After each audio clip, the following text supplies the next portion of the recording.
This man pulls out a large hammer and, without saying a word, strikes a piece of scrap iron lying on the ground. The moment he hits it, the iron instantly turns into a piece of gold. The young man then takes it to a jewelry shop to sell it. When the shop owner sees that the young man has brought such a huge chunk of gold, he is completely stunned. He weighs it carefully and finds that it weighs a full 500 grams.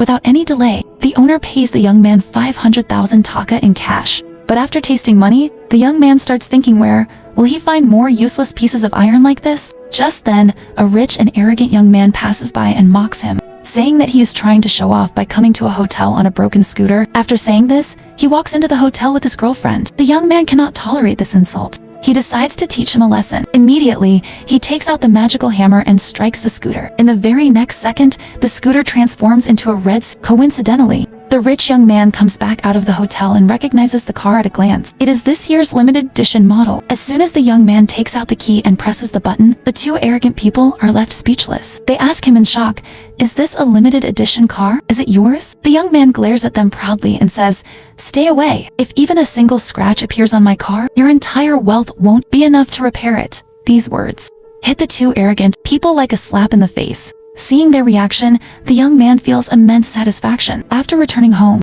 the young man starts wondering if the magical hammer can turn metal into wealth. Can it also turn an ordinary stone in his hand into gold? And the real question is, how did he get this magical hammer in the first place? A few days earlier, his girlfriend had left him because he was always fixing broken things. In a fit of anger, he threw the hammer into the river. Unknowingly, this freed a god who had been trapped inside the hammer. Out of gratitude, the old god immediately produced 3 hammers, one made of gold, one of silver, and one of copper, and asked him to choose one as a reward. Without hesitation, the young man chose the golden hammer. As the old god waved his hand, the golden hammer appeared in the young man's hands. That is why he could turn iron into gold. Then he decided to try turning a stone into gold. But instead of becoming gold, the stone instantly turned into a diamond. Witnessing this miracle, the young man is left deep in thought. If a simple pebble can become a diamond, seeing the power of the magical hammer, he is completely astonished. After that, he takes the diamond back to the same shop where he had sold the gold earlier. The shop owner has never seen such a large diamond in his life. After checking its authenticity, he immediately buys it for 800,000 taka. Just then,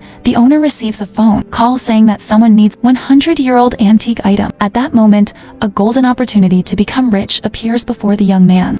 He immediately claims that he has a 100-year-old item. The owner's interest grows, and he promises that if the young man can truly bring a 100-year-old object, price will not be an issue. He can ask for anything he wants. The young man agrees at once and places the only item in his house on the table. Now it's time to amaze everyone.